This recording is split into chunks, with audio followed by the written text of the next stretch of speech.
Igorot Stone Kingdom, Baguio City. Bago tayo akyat guys, kakain muna tayo ng legendary taho, strawberry flavor.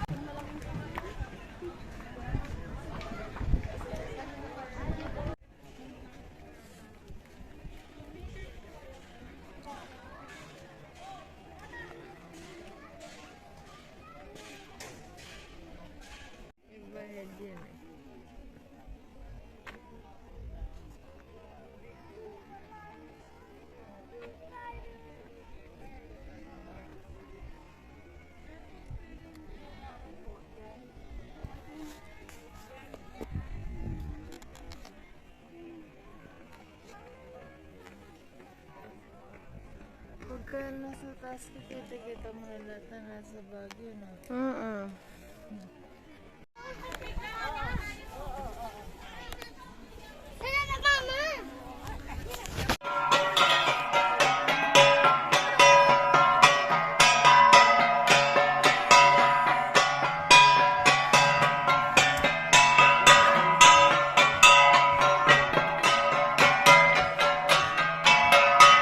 Ito yung hindi na ako muna mag-a-alarm ng clock kasi walang pasok, o di ba?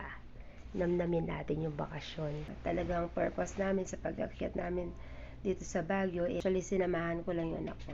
After nung pinuntahan namin, bumalik ulit kami dito sa hotel. Nagpahinga muna kami ng mga ilang hours na natulog. Tapos yun, pumunta na kami sa public market. Tapos ngayong gabi nag-ikot kami sa sa night market.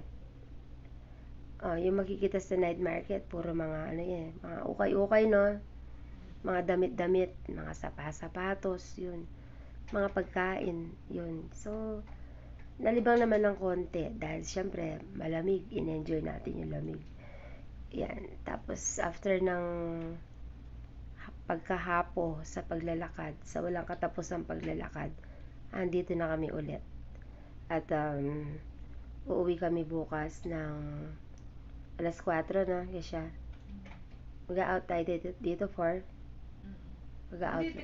Mag-out kami ng 3 o'clock. Tapos konting review dito sa hotel na pinuntahan namin. Alam nyo guys, nakikita nyo may electric fan, no? Walang aircon. Hindi nakasindi yan. Kasi dito, sobrang lamig, hindi ka na mag-aircon. Daig pa yung naka-aircon. Ayan. Tignan yung gulo ng gamit namin, no?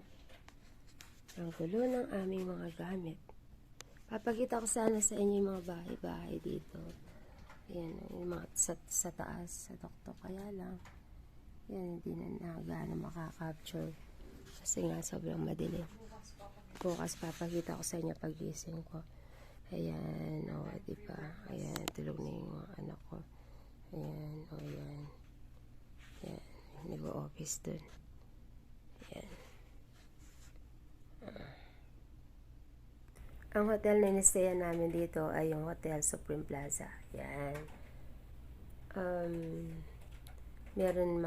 Meron libreng almusal kapag umaga. Siyempre, kapag umaga, almusal. Yun, may libreng almusal. Very friendly yung mga staff. They will treat you like a king and queen. Yun na yung CR. CR. Magulang yung CR. Ginulo namin. Yan. Sobrang pagod na mga lola nyo. O siya, matutulog na muna ako. Good night. Good morning guys. Almusal na tayo. So ito yung view ng outside the hotel guys. Ayan. Alam ko marami na yung nakarating sa Baguio. Iilan na lang yung hindi. Pero may kanya-kanya siguro tayo pero may kanya-kanya siguro tayong memories na dala. na pag-uwi natin from Baguio. One thing na nakita ko dito is kaya pala siguro matitibay yung mga katawan nila. Kasi 'di ba, ang tataas ng mga bahay nila, ang taas ng inaakyatan nila. Ayan. Tapos consider pa yung malamig na klima nila, fresh na mga gulay. Kaya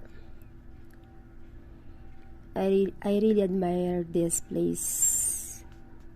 I love staying here.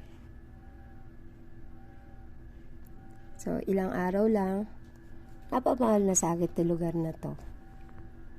Kasi, walang hindi ka talaga ma-admire. Walang lugar na hindi mo i-admire. Tingnan niyo guys yung aso.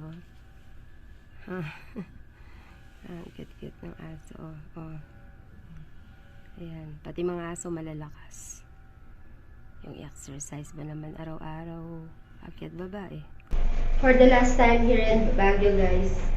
Ayan. Papakita ko sa inyo yung yung outside view ng hotel na pinag-stayan namin. Last day na namin guys. Pauwi na kami. Enjoy namin gusto yung pag-stay namin dito sa Hotel Supreme.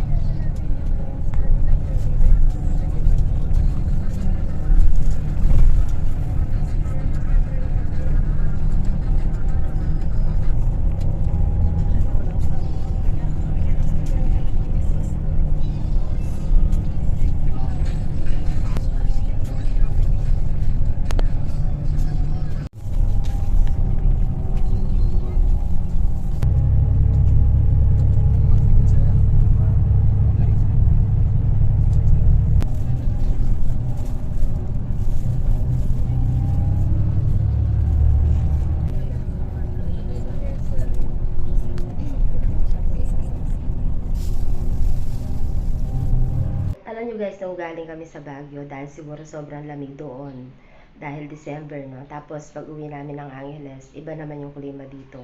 Kaya lahat kami nagkasakit, nilagnat, sinipon, trangkaso, sakit ng katawan, yan. So alam niyo ba kung ano may share ko sa inyo na best therapy sa namamalat na throat, sa mga tonsillitis, hirap sa paghinga, maraming plema, sinisipon, inuubo, tinatrangkaso. Alam niyo ba kung ano yung pinaka-the best na therapy? Kahapon, carrots, at saka strawberry. Una ko munang i-blender ang ginger. Yung pulp ng ginger, gagawin ko namang salabat. Papakuluan ko.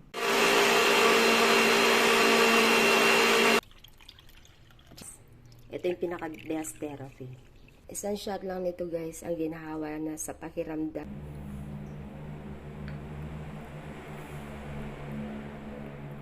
No sugar added ito guys.